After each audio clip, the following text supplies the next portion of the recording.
మామిడికాయల సీజన్లోనే పట్టే ఆవకాయని పర్ఫెక్ట్ కొలతలతో ప్రతి సంవత్సరంలా కాకుండా ఈ సంవత్సరం మా నాన్న పట్టారు. సంవత్సరం మొత్తం నిల్వ ఉండే ఆవకాయని కరెక్ట్ కొలతలతో ముక్క మెత్తబడకుండా, రంగు రుచి ఏమాత్రం మారకుండా సంవత్సరం మొత్తం అలాగే ఉంటుంది. మీరు కూడా మేము పట్టే విధంగా ఈ సంవత్సరం పట్టి చూడండి. సంవత్సరం మొత్తం పచ్చడి అలాగే ఉంటుంది. మీకు చక్కగా అర్థం అవ్వాలంటే వీడియో మొత్తం స్కిప్ చేయకుండా చూడండి, అప్పుడే మీకు చక్కగా అర్థమవుతుంది. Hi friends, welcome to Zoya's kitchen. ఆవకాయ పట్టడానికి మేము 6 కాయలు తీసుకున్నాము. ఈ కాయల్ని జలాల్ కాయలు అంటారు.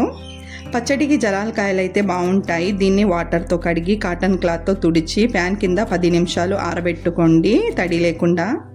ఈ కాయలు కూడా చాలా పుల్లగా ఉంటాయి. మా నాన్నే కట్ చేశారు ఇంట్లోనే. మాకు ఇష్టం వచ్చిన సైజులో పీసెస్గా కట్ చేయవచ్చు. మా నాన్న మరీ పెద్దవి కాకుండా కొంచెం చిన్న సైజులో కట్ చేశారు, పీసెస్ వేస్ట్ అవ్వకుండా. కాయ కూడా చక్కగా కట్ అవుతుంది చూడండి. కాయలు కట్ చేయడం వస్తేనే కట్ చేయండి, లేకపోతే తుక్కు అవుతాయి. బయట మార్కెట్లో కాయకి ఇంత డబ్బని తీసుకుంటారు, వాళ్ళు చక్కగా కట్ చేసి ఇస్తారు. ఆవకాయకి ముక్క అనేది నీట్గా ఉండాలి, అప్పుడే రుచి బాగుంటుంది. మా నాన్న కట్ చేసిన విధంగా కట్ చేయండి. కాయ లోపల జీడేని తీసేసి టెంకు ఉండేలా చూసుకోండి. టెంకు లోపల తెల్ల పొరలా ఉంటుంది, అది తీసేసి ముక్కల్ని తీసుకోండి. మా నాన్న కట్ చేస్తుంటే మేము టెంకు లోపల పొరని తీస్తున్నాము. హెల్పింగ్కి 2 ఉంటే ఆవకాయ తొందరగా అయిపోతుంది. ఇలా టెంకు లోపల పొరని నీట్గా తీసేయాలి. ఇలా తీసేస్తే పచ్చడి బూజు పట్టకుండా ఏడాది మొత్తం ఉంటుంది. కాయల్ని పీసెస్గా కట్ చేసుకుని లోపల పొరని తీసేయండి, క్లీన్గా వచ్చేస్తుంది. ఇలాగే కాయల లోపల పొరని నైఫ్తో కానీ స్పూన్తో కానీ తీసేయండి. ఫస్ట్ టైం పచ్చడి పట్టే వాళ్ళకైనా పర్ఫెక్ట్గా కుదురుతుంది. ఆవకాయని ఎవరైనా ఈజీగా పట్టవచ్చు. మేము మొత్తం కాయల్ని కట్ చేసి క్లీన్ చేసి తీసుకున్నాము. కట్ చేసుకున్న కాయల్ని మెజర్ చేసుకోవాలి. నేను మెజర్మెంట్ కోసం మానికాయ తీసుకున్నాను. ఇప్పుడు మానికతో మెజర్ చేసుకుందాం. ముక్కల్ని మరీ నొక్కి కాకుండా మామూలుగా వేస్తూ మెజర్ చేసుకోండి. చూడండి, నేను లెక్క వేసే విధంగా చేయండి. నాకైతే మానికిన్నర వచ్చింది. కేజీల్లో చెప్పాలంటే కరెక్ట్గా 3 kgs దాకా వచ్చింది. మీరు మెజర్మెంట్ కోసం ఏది తీసుకున్నా కొలత అనేది కరెక్ట్గా చూసి తీసుకోండి. దీంట్లో వేసుకోవడానికి ఆవాల్ని మెంతుల్ని మెత్తగా గ్రైండ్ చేసి పక్కన పెట్టుకుందాం.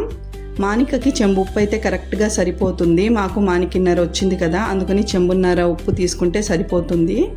ఉప్పుని మెత్తగా గ్రైండ్ చేసి తీసుకోవాలి. ఇప్పుడు ముక్కల్లోకి 1/2 స్పూన్ పసుపు వేసి ఓసారి కలిపి దీంట్లో ఉప్పు వేసుకుందాం. ఉప్పు కాసేపు ఎండలో ఆరబెట్టుకొని వేసుకోండి. ఉప్పు వేసుకున్న తర్వాత ఆవపిండి వేసుకుందాం. మాకు మానికిన్నర వచ్చింది కదా, మానికిన్నరకి గిద్దన్నర ఆవాలు, 1/2 గిద్ద మెంతులు అయితే కరెక్ట్గా సరిపోతుంది. దీన్ని కొంచెము రోస్ట్ చేసి గ్రైండ్ చేసి తీసుకోండి.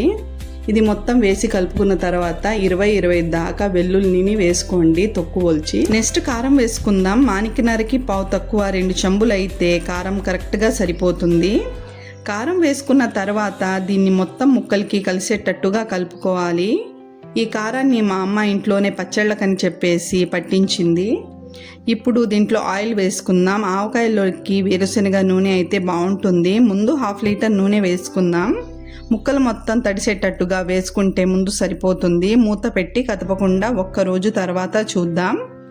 చూడండి, 1 రోజు తర్వాత ఆయిల్ ఎలా వచ్చిందో. ఇప్పుడు ఇంకో 1/2 లీటర్ ఆయిల్ వేసుకోవాలి.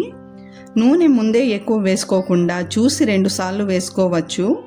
ఇప్పుడు దీన్ని స్పూన్తో చక్కగా కలిపి 3 రోజుల తర్వాత చూద్దాం. ఆవకాయ పట్టడం చాలా సింపుల్. కరెక్ట్ కొలతలతో పడితే పర్ఫెక్ట్గా వస్తుంది. ఉప్పు కారం అటు ఇటు వేసిన పచ్చడి పాడైపోతుంది, అందుకని ఆవకాయని జాగ్రత్తగా పట్టాలి. మేము వేసిన ఉప్పు కారం నూనె కరెక్ట్గా సరిపోయింది. చూడండి, చూస్తేనే అర్థమవుతుంది కదా, మంచి రంగు, ఆయిల్ కూడా కరెక్ట్ సరిపోయింది. మూత పెట్టి 3 రోజుల తర్వాత చూద్దాం. 3 డేస్ తర్వాత చూడండి, ఆవకాయ ఊరి ఆయిల్ ఎలా పైకి తేలిందో. ఇప్పుడు దీన్ని స్పూన్తో కలుపుకొని డబ్బాలో కానీ జాడీలో కానీ వేసుకొని ఏడాది మొత్తం స్టోర్ చేసుకోండి. 3 kgకి 1 లీటర్ ఆయిల్ సరిపోతుంది. ముక్క పైన వరకు ఆయిల్ ఉండాలి, అప్పుడే ఏడాది మొత్తం ఉంటుంది. ఆయిల్ ఏదైనా కొంచెం తక్కువగా అనిపిస్తే కొంచెం చూసి వేసుకోండి, సరిపోతుంది. చూశారు కదా, మా నాన్న పట్టిన ఆవకాయని సంవత్సరం మొత్తం ముక్క మెత్తబడకుండా, రంగు రుచి ఏమాత్రం మారకుండా అలాగే ఉంటుంది. ఎవరైనా ఈజీగా వేయవచ్చు. ఫస్ట్ టైం పట్టే వాళ్ళు కూడా ఈ వీడియోలు చూస్తే ఈజీగా పట్టవచ్చు. ఏదైనా కూర నచ్చకపోయినా ఆవకాయ వేసుకొని కడుపు నిండా అన్నం తినవచ్చు. ఆవకాయ అంటే అందరికీ ఇష్టం, పట్టడం కష్టం అని కొందరు పచ్చడి వేయరు. ఈ వీడియో చూస్తే చక్కగా అర్థమవుతుంది. ఈ సంవత్సరం మా నాన్న పట్టినట్టు ఆవకాయ వేసి చూడండి, సంవత్సరం టు సంవత్సరం అలాగే ఉంటుంది. ఇలాంటి మంచి రెసిపీస్ చూడాలనుకుంటే నా ఛానల్ని సబ్స్క్రైబ్ చేసుకోండి ఫ్రెండ్స్. లైక్ అండ్ షేర్ చేయడం మర్చిపోకండి. Okay friends, bye.